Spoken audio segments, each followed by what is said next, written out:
Welcome everyone to Persian 101, where we will learn to write the language, get some vocabulary, and get you well prepared to proceed to 102 and onwards.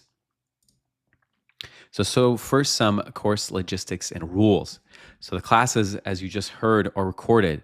What does that mean? That means that what you see on the screen and what you see from me and anything you say will be on the recording, but your likeness is not on the recording. So feel free to keep your camera open if you'd like. You won't be on there. And again, as long as you don't speak, nothing from you will be there. So if you type, the chat is saved for us, but no one in the future will get access to it. And that also means that if for some reason it's difficult for you to attend live, that you can just catch these recordings, and that's totally fine. Nothing against you for that. All right. Okay. Welcome to class number 1. So today we'll attempt to get through the introduction and these letters. If the names of the letters are not familiar to you, you can just look at what's in the parentheses and see the English closest equivalent. So what we're doing today, at least the letters, there are English equivalents for them. Now you will come across ones that there aren't, and we'll talk about that. But this is an attempt to get through what's there. If we don't get through it, it's fine. So there's no rush to finish in 7 classes. It could be 8 classes. That's all right. The goal is to make sure everyone's on the same page and no one's left behind. So if we leave one letter off each class, that's totally all right. All right. So a little bit about Persian poetics. I think many of you maybe are new to the page. If not, you're probably new to our classes. We started in early 2018 as an Instagram page. And then because of the pandemic, we created an online course platform, which you have signed up from. And I live in New York City, so I do have events here, and I'm open to other ones. So if someone lives in a city and you want to bring me out, I would love to come.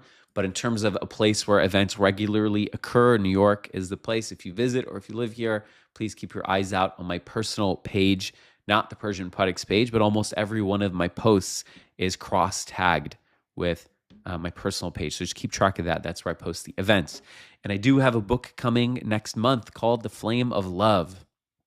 So you can find it here on Amazon. If you go on the website where you signed up, it's one of the tabs up there, The Flame of Love. So you should be able to get it soon. It'll start shipping out soon enough.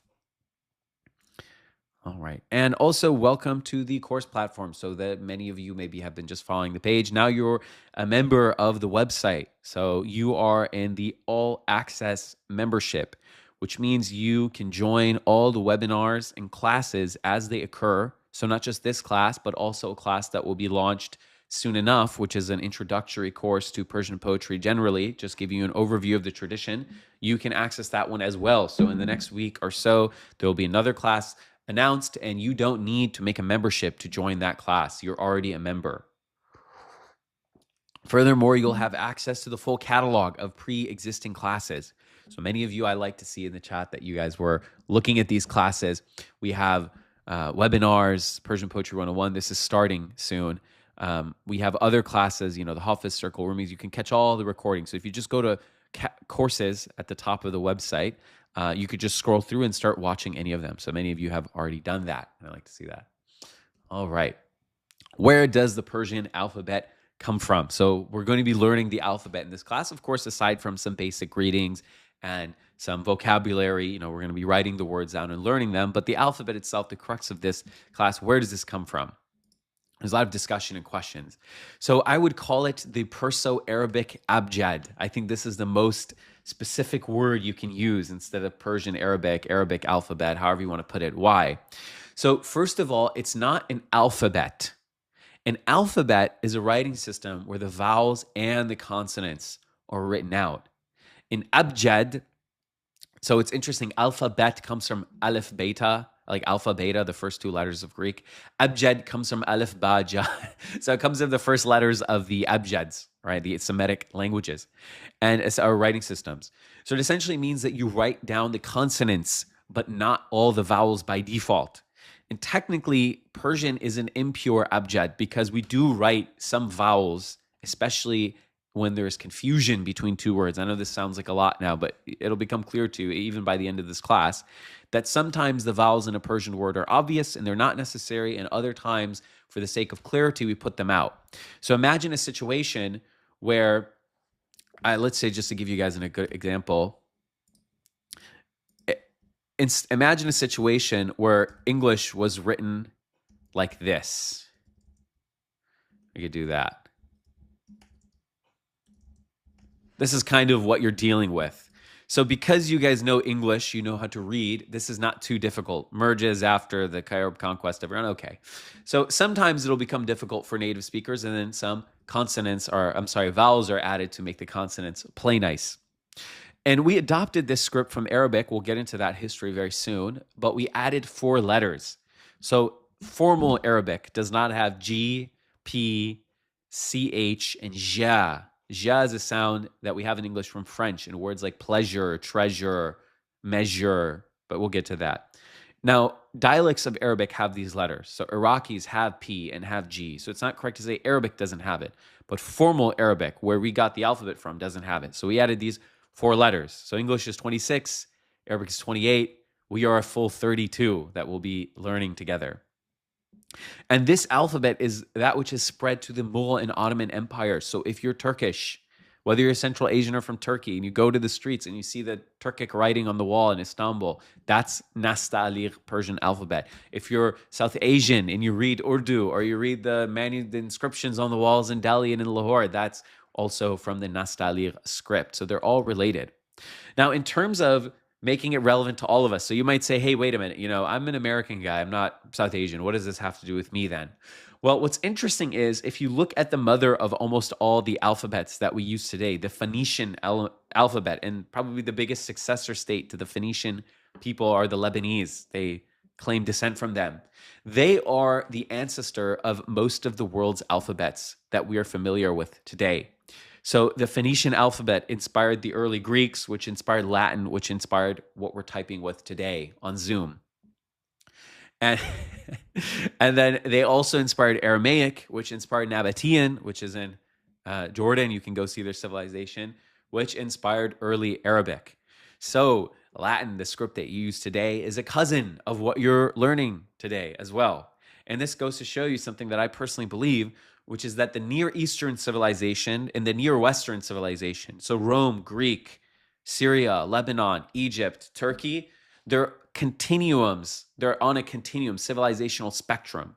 So this whole East-West thing we do, I don't really fully agree with that, because as you can see, even our writing systems, they all descend from and are influencing one another and influenced by one another. So now some people come and ask me, they're very passionate about being Persian, which I fully respect. Don't get me wrong. I love being Persian too. And they'll say, why is our alphabet from Arabic? We're Persian. What do we have to do with that? Well, if you look at the old Persian alphabet, what we had before Islam, I'll actually get rid of this and just go straight into this. You'll say, what did we have before Arabs? Why don't we do that? Okay, what did we do before that? Well, this is what our Arabic looked like before Islam. Now, for those of you who are familiar with how old Arabic used to look, this is just an example of a Quran palimpsest that was discovered in Birmingham, I believe in the UK, at least somewhere in the UK. Found in some library pages in some book in some library. Turns out one of the oldest Quran manuscripts in the world from Sana'a, from Yemen. I just picked it because it's a high resolution. So this is what Arabic used to look like. So this, what you see on the screen right now, looks very much is one layer after this, essentially. So this is what you see here. Now, one interesting thing is there's no dots. That was added later. We talked about it in the chat. So this is what Arabic used to look like before Islam. And this is what Persian used to look like before Islam. You notice they look relatively similar. Well, the reason is that the Persian alphabet, the Pahlavi alphabet that was before Islam, also descends from early Aramaic. So the Arabic alphabet we use today for Persian and the Persian alphabet we used before Islam, they're actually just first cousins. So it's not true to say that we use a foreign alphabet, so to speak, for Persian. We use a cousin of the earlier alphabet. Now, why did we switch, other than the fact that the Muslims came and that we were brought under Islamic civilization? The Persian alphabet before Islam was notoriously terrible. So I won't go into this today, but if you're interested, I will send this Twitter. Please don't read the Twitter in the class, but I'm going to send it to you now so you can look at this. And for those of you watching the recording, you could, if you just type in these words, Twitter, it'll come up for sure. A linguist essentially, or a linguist enthusiast at the very least, linguist, there you go, describes why Pahlavi was very ill-suited. It was a very poorly constructed alphabet, and all of my colleagues who do Middle Persian, I don't envy them, first of all, for this reason. They all come back to me with horror stories saying this is torture to learn. And again, I won't explain why it's so poorly organized, but to give you a parallel, it's similar to English. English is very difficult to read because it's kind of a hodgepodge alphabet. It's similar to that. So what you will learn today is called the Perso-Arabic alphabet, and it's a cousin of what we used to write. So it's not so foreign or so Arabic the way some Iranians are under the impression. Here, I'm going to send you guys this for those of you who are interested in linguistics, but please, after the class, don't go on Twitter now. So what will you accomplish in this class? What will we learn together? So first of all, you're going to learn the entire alphabet, and you'll be able to sound out any word. Because English, it's not like English, right? Persian has a fully phonetic alphabet. Once you learn how to read, you can read any word. It doesn't matter how far-flung and foreign it is to you. As long as it's spelled correctly and you recognize the letters, you can read it. And you will build a large vocabulary. So some people were saying, my vocabulary is weak. I kind of know a little. Well, every class, you're going to write down about 50 words on average, or maybe 40 or so. So you will, ideally you'll learn these, right? If you make an effort to kind of treat them like flashcards. So that shouldn't be a problem for you, hopefully. You'll also learn basic phrases. So today, for the interest of time, we're not going to do that. But going forward, we're going to introduce greetings, hello, how are you? Every class will probably start, I think, to also create a buffer in case anyone's late. They won't miss any letters. To create a buffer in the first 5-10 minutes of class, it'll just be, hello, how are you? Then moving on, I'm from here, I'm from there. So you will end the class knowing some basic introductions. And the goal is to prepare you for 102. So after 101's launch, we're going to have 102. And then that will be meat and potatoes, grammar. You'll know how to read the language. So the reason I approach it this way, some people say, why don't we learn grammar too? Or why don't we learn to speak and to write? It's because it's too many things at once. It's just too much, in my experience, to try to teach you how to speak and how to conjugate and how to comprehend what you're hearing and how to write and how to read at once. It's too much, right? Think about a child. A child doesn't do all that at once. A child learns to hear and then learns to mumble and then learns to speak and then learns to read. So this is doing essentially that, except we're flipping the order because you're not children and you're not immersed. So yes, if you were fully immersed, then maybe you could start learning to listen first and then read. But because it's flipped, we need to teach you how to read first so then you can simulate immersion, right? When you go to Tehran, you're immersed. But if you live in London or in California, you have to simulate immersion. Well, how do you do that? You go listen to music, you listen to TV shows, you listen to movies. How are you going to do that? Well, you have to learn to read and write because otherwise, how are you going to look them up, right? So I know this is frustrating for some people. Some people just want to say, can't I just start speaking tomorrow? I wish it was that simple. It's really not. And that's why ultimately learning a language is a very coveted thing. People are impressed, right? When you say, I know a language, if it was easy, it wouldn't be impressive. No one would feel impressed. They're impressed because they know it's difficult. So brace yourselves for some worthy difficulties, but I'm here to help you, no worries. So this says Alif Ba Farsi, which means the Persian alphabet in the Nastaliq script. All right, so one thing, I will start calling the letters in Persian by their names. In English, we have this, but we don't actually write it ever. So in English, we don't write A, B, C, D the way you see it. But in Persian, we actually do this. So you will see, starting from the next slide, going onwards in the class, the letter written with its name written out. So when I say I'm going to write the letter A in Persian, it's like writing A-Y, right? We don't just write the letter A on its own. And then you're going to see the letter in isolation. And then I'm going to try my best with, using the computer to approximate how I write it. So we'll go ahead and start if there aren't any questions. And please get ready to write down. So if you have a pen and paper with you, this would be the time to pull it out and prepare yourself. Okay, so we'll start with just some vowels to help you get going as quickly as possible. So this is the letter Aleph. And what I'm talking about here is what I just said. So this is the word written out. Now, I know you guys don't recognize any of that, and that's totally fine. Soon enough, you will. But this is the word Aleph written out the way that I understand it, right? So this is an A sound, this is an L sound, this is an F sound. And what you guys see on the left is the actual letter itself. So like in English, when you just write the letter. And what I'll try to include for you all is a drawing or some sort of arrow. This is what I've been working with so far to show you the direction that it's written. So in class, I'm going to write it for you, but in case you're self-studying or something comes up. So this is the first letter. Now, if you'd like, if you're very, motivated, you can copy it down as you see. So you can start writing this and then that and then aleph if you'd like. You don't have to do that if writing is difficult. I know that if it's your first time writing anything, going backwards, so to speak, sorry to be culturally chauvinist, but going backwards, or going the way that you're not used to writing, right to left, it might be a little bit of a struggle, but I'm here to help you, so don't worry. And I know that it'll take your hand some time to get used to. So this is the way I would write it. Now, you guys don't need to know the letters yet, but just if you want to just copy it, it'll make a good habit. So you just draw a line down like this, right? So if you want to imagine that this is, I'll try to do this for you all. If you want to imagine that this is like your ruled paper, I'm going to try my best here. All right, there we go. So the aleph is something like this. It should take up the width of, and guys, if you have any questions, type them out. I am paying attention to the chat. So if you want to say, hey, wait, slow down, do that again. So an aleph starts from the top and goes to the bottom like this. So it's just like writing an L in English, really, that takes up the whole thing. And similarly, I write an L in English, at least from top to bottom. Now, this is easy, right? This is easy to do top to bottom because, again, it looks like an L or a 1. But it will get difficult at times to go in a direction that's not intuitive. But you have to follow the direction, guys. Please do not get in the habit of writing the letter in a way that seems intuitive to you but goes against the way I write it. Now, I'm not a dictator, hopefully. I don't think you should just write the way I write. I'm writing it in the direction that will make sense going forward. Because as you write more and you start to write words, the letters will have to play nice with each other. So if you write the words backwards, you're going to start writing everything backwards and you won't be able to write smoothly. You need to go in the correct direction, which is from right to left and from up to down, usually. So you need to get used to the direction we write as well.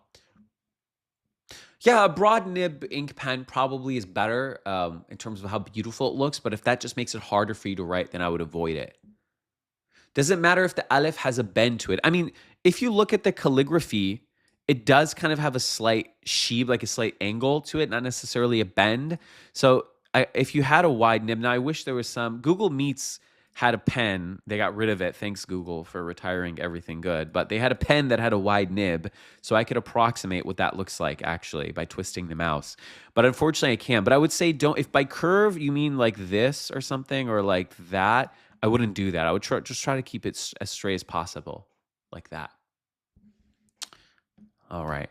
So this is an aleph, and then this is an L, but you don't have to worry about it. It's an L, but you can just try to copy this.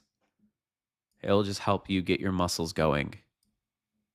And again, if I write anything a little squiggly or a little imperfect, it's because I'm writing with a computer setup, not a pencil, right? So you see this little bump? That wasn't meant to be there. There we go. Aleph. Now, this is what the aleph looks like. And again, please pay attention to the directionality, guys. Don't go this way because it will make your life very difficult. I promise you, please. It's not for nothing. All right. Now, there's something else. The abjad is cursive, which means that all the letters tend to try to attach to each other. Could it be possible to see what it looks like on a keyboard? Yeah, sure. I can pull up the Lexi Logos website. I love this website, by the way, guys. You guys have to get on this website.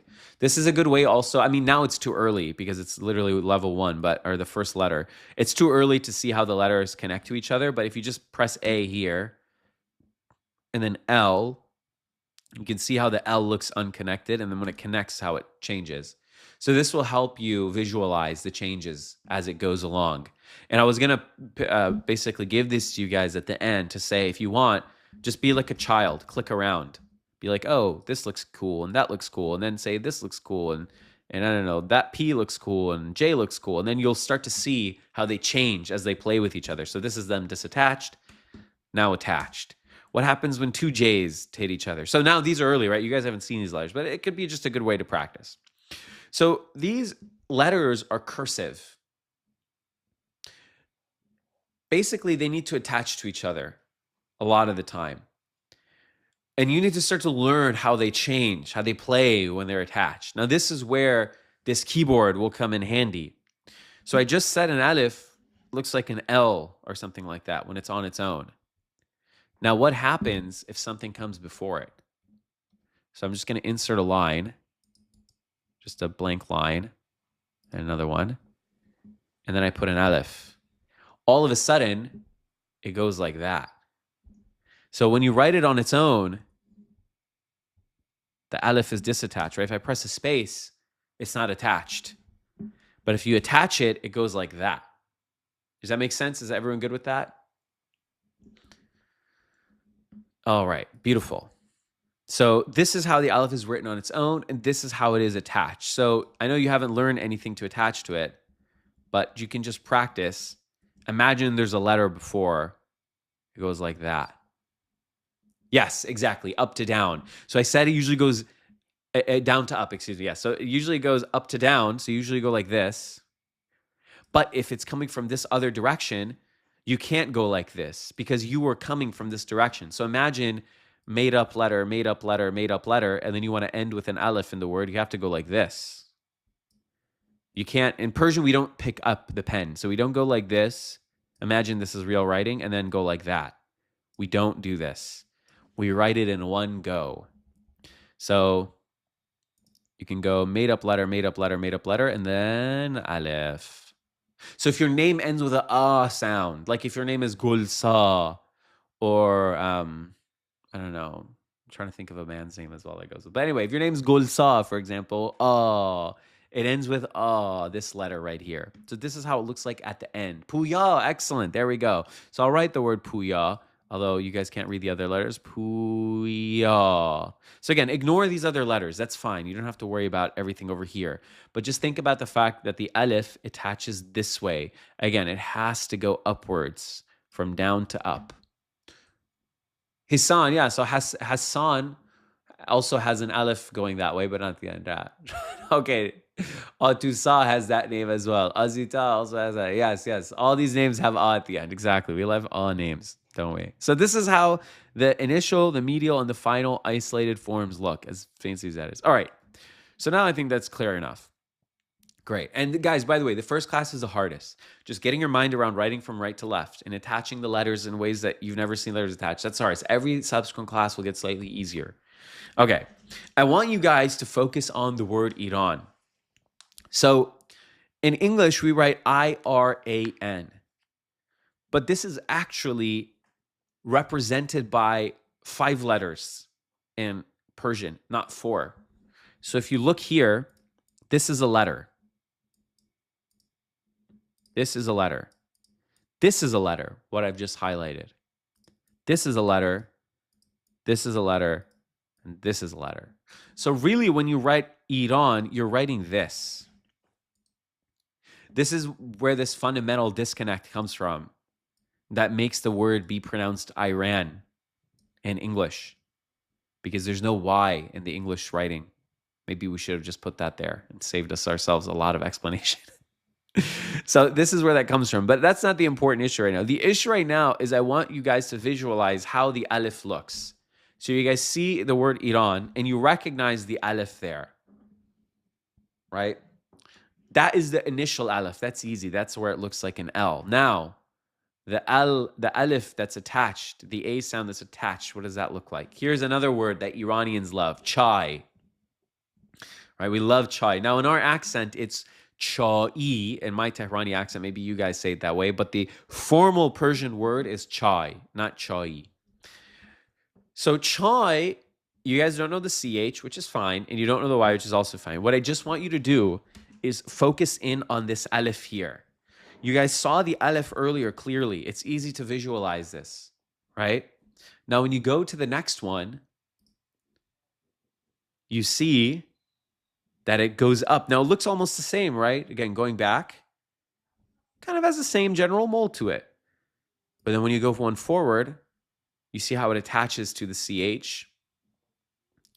So this is how it looks when it's cursive. All right. Why isn't it attached in Iran? We'll get into this, but essentially, not all letters attach always. So there's three categories of letters in Persian. Ones that always attach, ones that never attach, and letters that will attach only to appease an attaching letter. But when they meet each other, they don't want to attach, so they don't have taruf, as we would say. They don't have any etiquette. So if a letter loves to attach, and there's a letter that wants to attach, maybe it will attach. And if there's two letters that don't want to attach, they won't. And if it's two letters that attach, they will. But if a letter that doesn't really love to attach and a letter that doesn't really love to attach meet, they won't attach, if that makes sense. So they have this Persian etiquette built into their writing system. All right. Okay, now we have another alif, an alif mad, which is the Arabic official word. But in Persian, because this alphabet is taught to children and children don't know what mad means, we call it kolahdar, which means hat wearer. So this is an alif that is ah. It's different than ah. It's ah. So actually, I'll just erase this. This is just ah, this here. But this is ah. Now, English doesn't capture this that well, which is why people mispronounce our names, because we don't have a way to basically emphasize that this is there in English, right? It's like I have a friend whose name is Borna, and I asked him, how do Americans say your name? He said a lot of them say Borna because they don't know it's ah, right? I mean, it seems like every other Persian name has a ah sound in it, and it can be difficult for people to pronounce. Why is this called mad? Because historically, this was written as the word mad itself. Now, I know you guys can't read, but this is an M and that's a D. That's mad. So it looked like this. And then eventually that was broken down and simplified into that little swish, which looks like it's wearing a hat. Yes, this is A with the macron over it, the little line. So A with a line, great. So if you want to write Iran as I'm typing on, or for example, Hafez, that's that same thing. So this, as I wrote earlier, you guys just saw, it's the same as an alif. So again, just writing the alif for you. You go alif, and then you put the hat, alif, and then squiggle hat. Now I kind of, I'm not perfect either. I guess maybe this is better to be squarely above it, but it should be something like that. It is an elongated sound. Ah. Now, we're about to get into one more layer of complexity. Mashallah, guys, you're doing great. So, we've already seen this letter. We already saw it in the last two words, but it's hiding. Why? Iran. Chai. Go back to Iran. Notice in this word, there's two alifs. They're highlighted in green, and they look the same.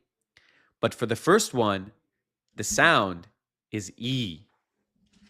Actually, you know what? I'll make it even a layer easier for you guys. I'll visualize it more. All right, that's really hard to see.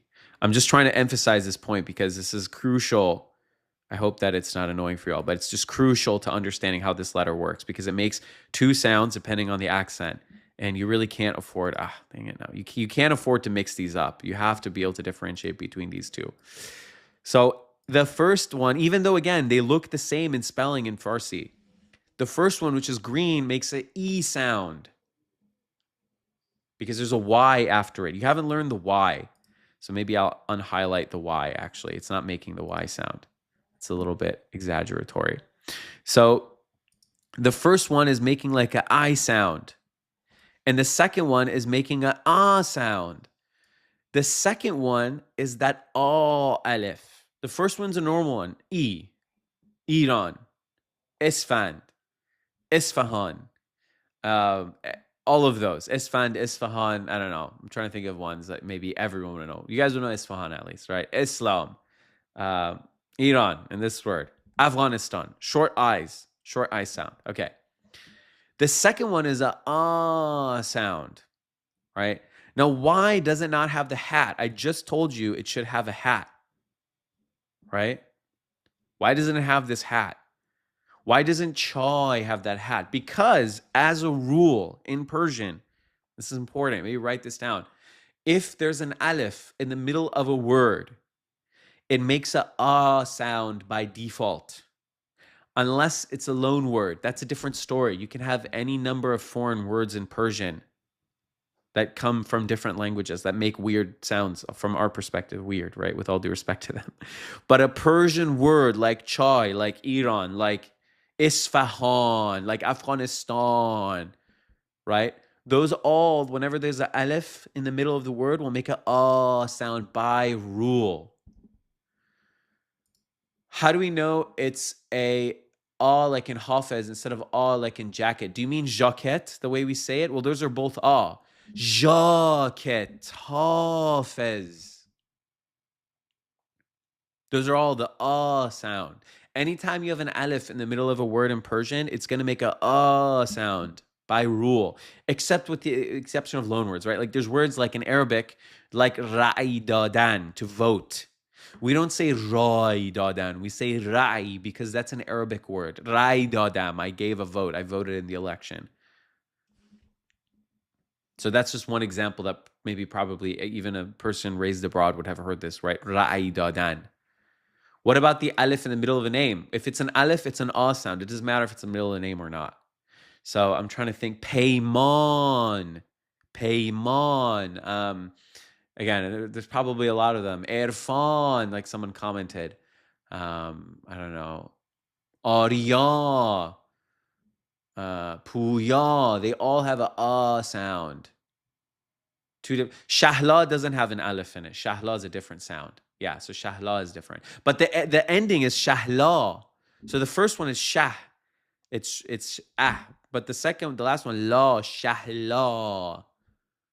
Mojgan. See? Shabnam doesn't have an alif in it. Yeah, if someone commented that. So if there's an alif in the middle of a word, it's a sound. All right. Now, Shiva, that also has a sound. Very good. So this is the first word. Probably everyone knows this already, especially if you grew up speaking Persian. Ob. It's our word for water. Ob.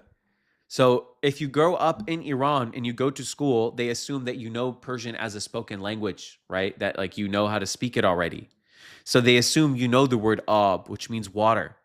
So they will teach you to write ob with an alif and a hat above it. So B. And I know you don't know the letter B yet. You'll learn it in a minute, but just pretend you know it. The important point is that you're learning this. Ob. So, again, for the sake of showing you guys how to do it, we go like this. We just draw this line down. And then we go like that. And then we go ob.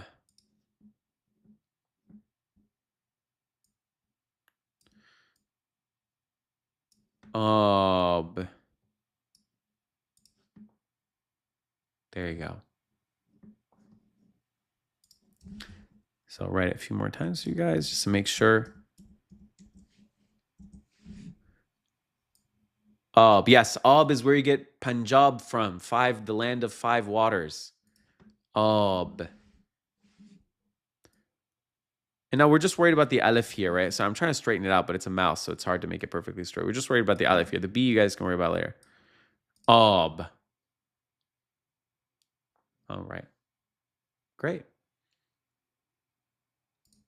So this is what it looks like. Now, to show you why the alif kolah is important in the beginning. Remember, in the middle and at the end, it's always a so it's irrelevant, right?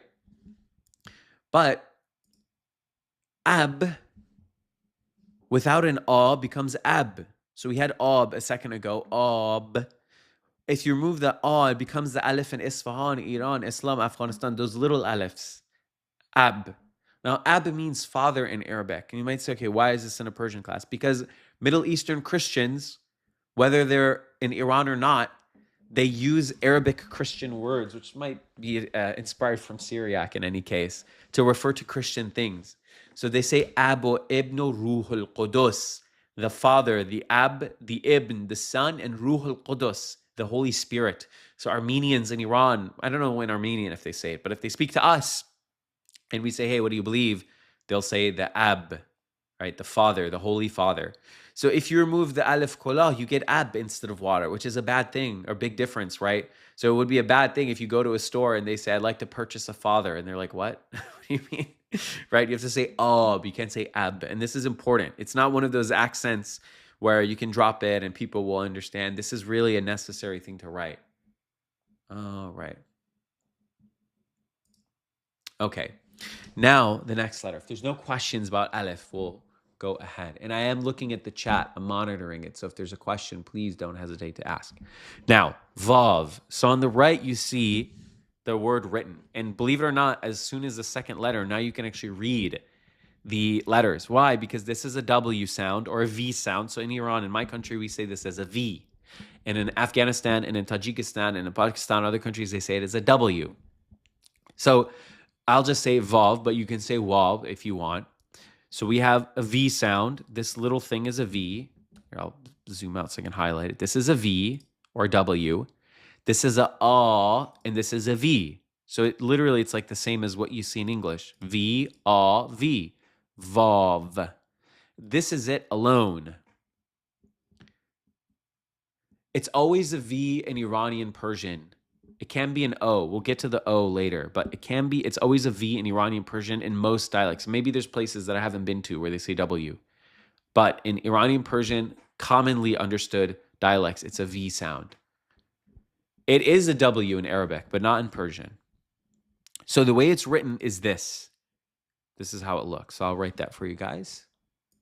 There is a W, just not in Iranian Persian. In Afghan Persian and Tajik Persian, etc. there is.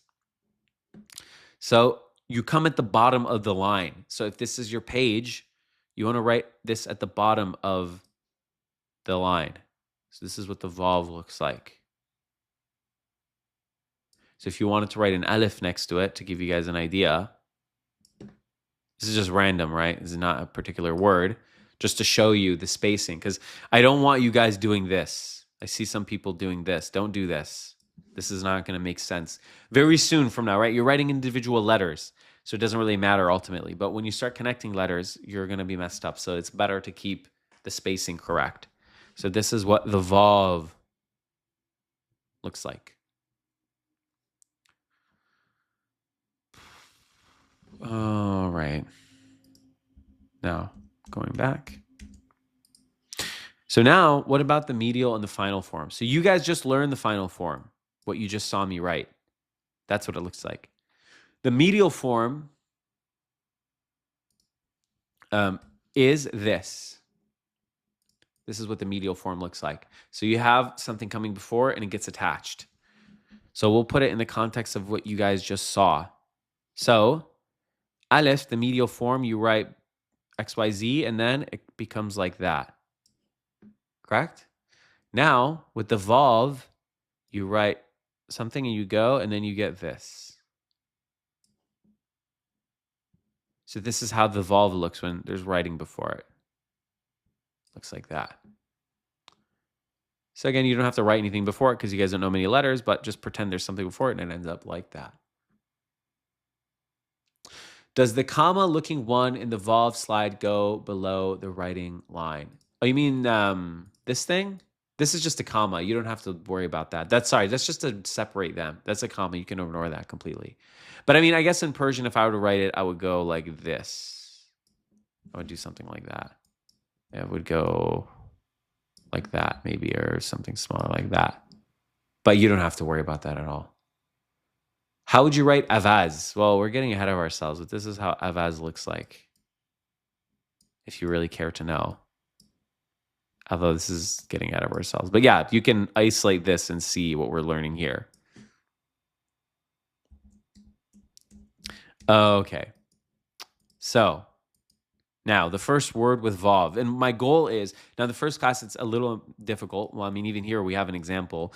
I'm trying to only introduce words, or going forward generally, I'll only introduce vocab words comprised of letters that you already know. So you won't be learning letters like ad hoc. You'll only get words that include the letters that you've already studied for your ease. So the first class can't be perfect like that because you only know like 3 letters. But even this is an example of that. So the word u is the third person pronoun in Persian. And although we're not in 102, I'll tell you now, Persian is a grammatically neuter language, or a common way of expressing that, a non-nerd way, is gender neutral. So Persian is grammatically gender neutral. So u is a third person pronoun that refers to anyone of any gender. All right. So just to show you guys how it's written, there's a little vowel above the alif. Don't worry about the vowel. By the end of this class, you will have learned that. Can you help distinguish between alif in Iran and ain and avaz for an English speaker? Yes, very good question. Okay. So an alif, as in Iran, is Iran. And then in the word, let's say my name, Ali, my middle name, we say Ali. We do a small glottal stop, which English has a few words that has this glottal stop. Ali, if you listen closely, Ali. But this originally in Arabic is Ali, Ali, but this sound doesn't exist in Persian, Ali. So Ali became Ali, but that's still different than Iran. So if you listen really closely, Iran sounds ultimately very different than Avaz. Avaz. Avaz is different than Iran. So it's mildly different. They're more similar in Persian, but they're ultimately different. And in Arabic, they're extremely different, which is why they're represented by different letters. A good approximation of this actually is in Lebanese dialects of Arabic, or in Levantine dialects, most of them, they don't make the qa sound. Really, most of them. Some of them do. Some religious ethno groups do, but generally. So the word ghalam, which means pen in Arabic and in Persian, they don't say ghalam, they say elem, eh. That eh sound is the same as the way we say Ali. So how Lebanese people say elem, elem, that little eh sound, that's how we say Ali. We don't say Ali. We don't say Ali or Ali or Ali. We say Ali. It's a very mild glottal sound, but good question. All right. So oo. Oo means he, she, they, etc. So we put an aleph, and then we put the vav. That's not the most beautiful looking one, but just forgive me, Again, the old mouse situation. Oo. Now, there's a tiny little vav here as an accent, and by the end of this class, you'll know what that means. But you can imagine, it's just that this thing is telling you that the aleph is going into a vav sound.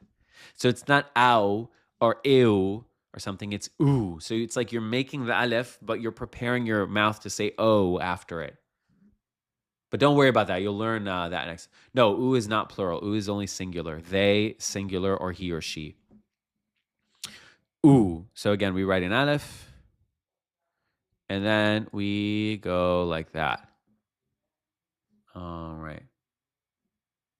Angah has an alif kolah at the beginning of it. Angah, that moment.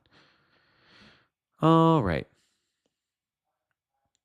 Now, another word, boo, which shows you this. So this, what you just saw, it's almost the same as what you're seeing here, except it has this B sound that we saw earlier with ab. So again, you haven't learned the letter B. This is just because there's not enough letters to work with. We're doing this for you all.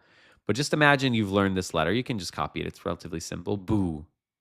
So boo means smell. Boo. Boo. Can you always need the helper oo above the alpha as a rule? No, the vowels in Persian are just, by desire, which is why it can be hard to read as a beginner if you don't have them. I'll put them always for you, don't worry. But when you hit the ground running in the wild, you'll take some adjusting to get used to them not being there. Boo. Khoshbuast, yeah, it means it smells very nice. Excellent. All right. So that's B. Now again, going forward, you will see more letters with the letter B because now you know it, and there will be more words, where B is an example. or as part of the example. So you won't move forward only having seen one or two words with vav and one or two words with b. That's not how this class is going to work. So don't think, oh, I only got 3 seconds to look at this letter. This is just to get you going so that you get used to writing left and right, or right to left, and attaching and just seeing it. And then you'll have 100 words with the letter B in it and the letter O in it and all these letters. This is just to get something going for you all. So don't worry about that at all. But this is what it looks like. Okay. Now, the letter Y. Ya. Now, here's another thing. In Persian, we have freestyled our own words for these letters. So in Arabic, it's ya, but we say yeah in Persian for some reason. I don't know when this emerged. My guess is probably in the last few centuries when literacy became a common thing. But in Iran, Iranians will call this letter yeah, but the formal name for it is ya. So this is the word ya written, which you can see. Oh, sorry. Because this is a Y, there's 2 dots in the beginning, and then there's an A, ya, which you guys just learned, ya. Now you might say, wait a minute, why are there 2 dots in a thingy like the B, and then here it looks like an S or like a 5 or something? Why? Well, that's because Persian letters, they change look based on whether they're in the beginning or the end, just like in cursive in English, right? So in English, we have, I don't know, like a cursive S looks like that, and then the middle S looks like that, and then a final S looks like that. You know, they're all different in some minor way, right? The same thing. There's other letters in English that are a more illustrative example of such a change, but the principle is the same. That whenever you're writing in cursive, the letter will have to adjust slightly based on whether it's in the beginning, middle, or the end of a letter or the word. So Persian is this as well. So you'll take a letter, and depending on if it's in the beginning or end of the word, essentially what letters are before and after it, then it will change ever so slightly. Now, this is one of the more extreme cases where the change is actually kind of drastic. But for most of the letters, it will not be so drastic. It will be a small change.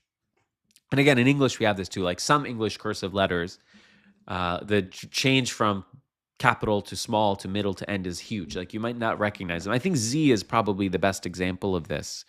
Because Z, I mean, I haven't learned cursive, is like this in the middle or something like that.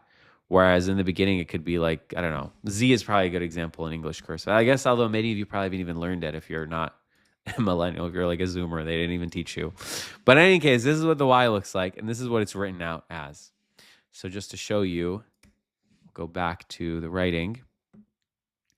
So when it's written in the beginning, it goes like that with 2 dots.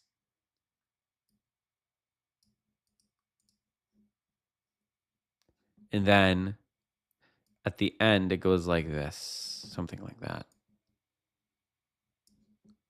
So please, again, keep track of where along the line the letter is. Now, all 3 of them look slightly different. The last one's probably the best one and closest to the way I would try to write it by hand. But that's just to give you a gist of what it should look like vaguely. I mean, again, I'm never going to be perfect with a mouse. All right. Okay. Great. Yes, the name Yahya is a good example for this letter, if only for the fact that the Y at the end is technically not a Y, so we didn't learn it yet. So Yahya is spelled with a alif maqsur, a very rare letter in Persian that only comes from Arabic names, and usually like from the Bible, like Yunus or Moses. Is a very peculiar Arabic letter that only exists in names in Persian.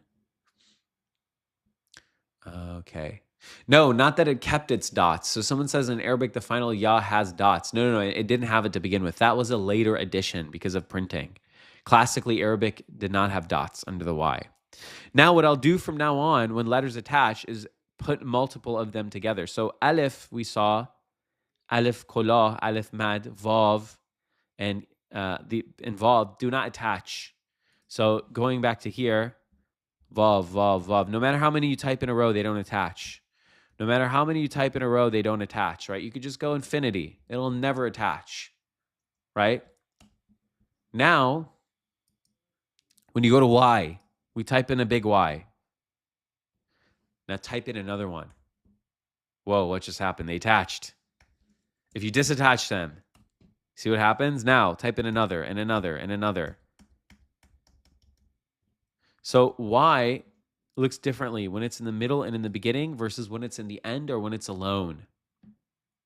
So again, alone looks like a, weird looking S. Now you add another one and then all of a sudden it flips. So this is what it looks like. And I would encourage you to go on this keyboard and play around with it later. How do you pronounce that? Well, there's really no pronunciation because it's just like yeah. I guess yi is the way you could say it. Although we wouldn't really ever do anything like that in Persian. Yi, I think would be the way because it's just a bunch of Y's together, but it doesn't mean anything. It's just to illustrate, I should clarify, it's just to illustrate the way it looks when it's attached. Otherwise, there's no kind of, function to it other than that. Okay, you guys have already seen Y's before with the words chai and Iran. Two of the best words. They have Y and Aleph in them. So Iran. That's why Westerners say Iran, because there's no Y in the English, which is confusing. Give them a break, guys. Whenever Westerners say Iran, please try to be nice when you tell them that we say it Iran. Don't say, hey, you uneducated, what? Did you run yesterday? I mean, come on. There's no way for them to tell, right? There's no Y. It's kind of a mistake of the spelling. In any case, it's too far gone to change it. But now the word chai has an I at the end. So English is weird. That's why it's hard. That's why our names are transliterated imperfectly. Most of us, are the writing of our names is complicated in English. And Westerners, again, giving them credit where credit is due, it's fair for them to struggle because it's hard. CHAI, it's like it's a spelling probably from French, really, that AI type of thing.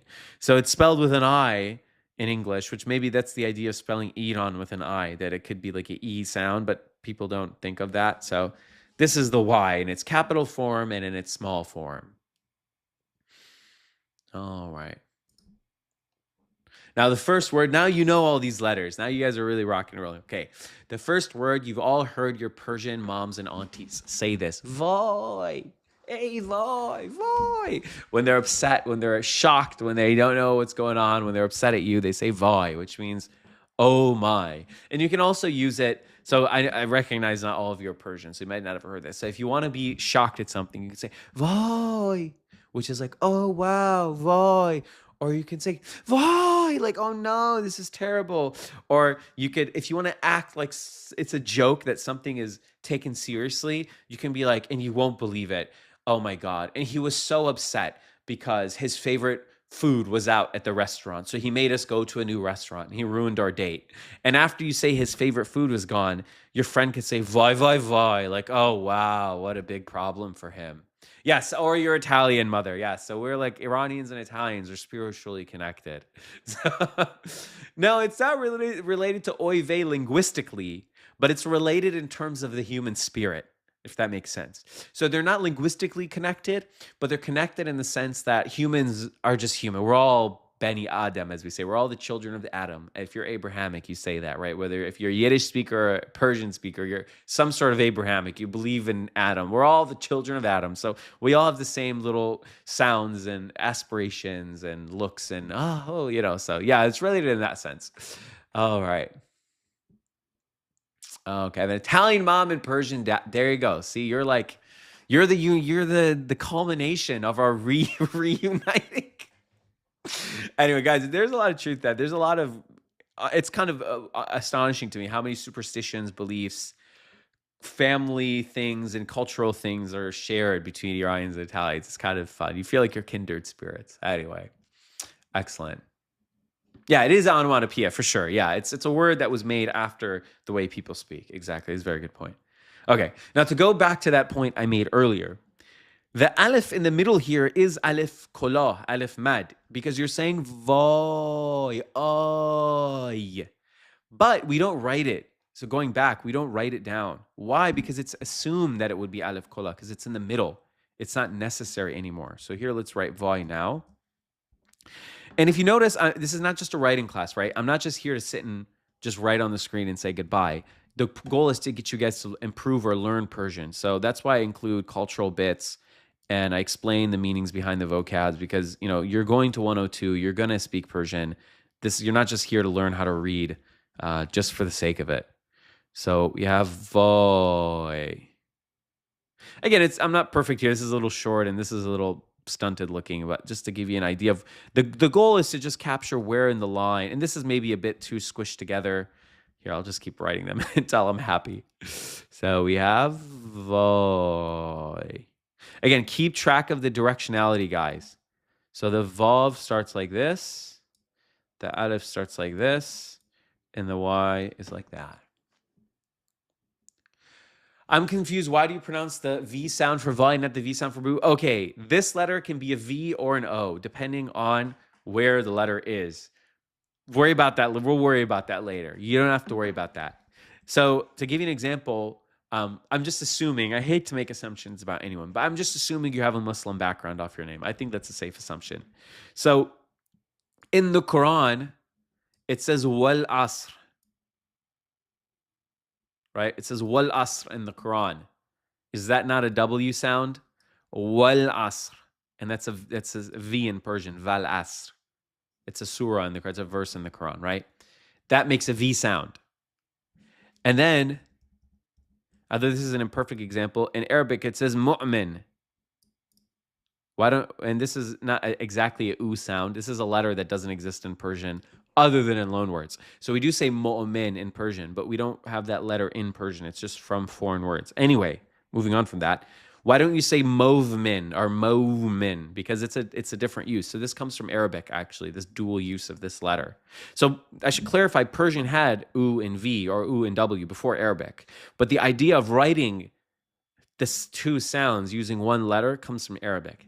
And if anyone in this class wants to say Persian, oh my God, how could you do that?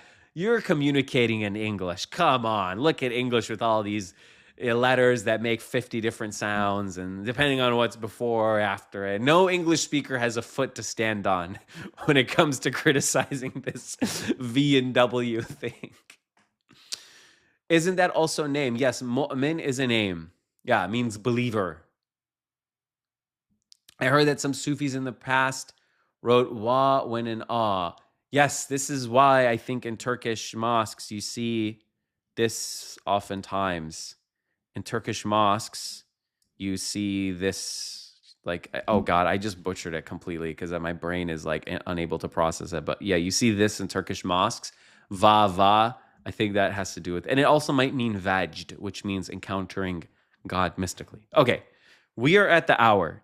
I don't want to break my time because I know everyone has time, and it's like 1 a.m. in some places, bless your hearts, and it's 6 a.m. in another place, and people have lives to live in church or whatever. So we will save the last 10 slides, 15 slides for next time, because last time I taught this class, my introduction was very short. So this time I wanted to introduce it better to address questions that people were sending me. Why is there an Arabic alphabet? Isn't this Farsi? I'm confused. So I hope that you guys enjoy the pace of the class. If you have any feedback, you can just message it, or we can say it as you go. Please slow down. Please speed up. What I would like to ask you guys to do, first of all, you're all adults, so I don't need to check your homework and tell you have homework. You're here because you want to learn. You're not getting a credit or in high school. So that being said, I'm not going to force you guys to do anything. But what I would ask is if you could just copy down the words, the example words you've learned as many times as possible. Now, within reason. But if you could, just have a notebook and write the word until you fill out the line. That'll help just to, get your finger going, basically, get your hand going. And next time we'll pick up with the vowels. And if you have any questions in the meantime, you can email me, you can chat it in the WhatsApp, you can get it to me however you can get it. WhatsApp, I would probably see it less, so email might be better. And if you email it to me, I can read it in the next class and answer it. Or you could just make a note of it and just have it ready, copy, paste it in the next class, enter before class starts. Hey, I have a question, and I'll take your questions. So please practice writing. If you guys would like, I could try to find more resources to help you in the chat. If you'd like to send a picture of what you're writing in the WhatsApp chat, and then that way we can all kind of look and try to guide each other. I'll try to be as helpful as I can possibly be. That's why it exists. And I'm going to send the invite link right now to this chat because I know some of you aren't in the WhatsApp and you're only here. So yeah, I'm happy to support and help you guys before the next meeting. So, all right. Thank you, everyone. Wow. Thanks. You guys are too kind with all these thank you messages. Thank you so much. I appreciate it. All right. Fadai hamatun besham, hamatun dus salam, jazakum Allahu khair wa iyyakum. And all the languages I know. Shukriya, tashakkurlar, all of you guys are from all parts of the world, mashallah. So I will see you guys next week. Khuda hafiz. And that's the first Persian word you guys will learn. Before I let you guys go, I'll quickly paste this. First vocab of the day, Khuda, or the class, hafiz. Khuda hafiz, which means God, be your protector. What a beautiful thing to say to someone. May you be protected until the next time I see you. Khuda hafiz. Khuda hafiz, everyone. I'll see you guys 1 week from now. The time won't change. So a week from now, an hour back. A week from now at 12 noon. Khuda hafiz, everyone. Goodbye.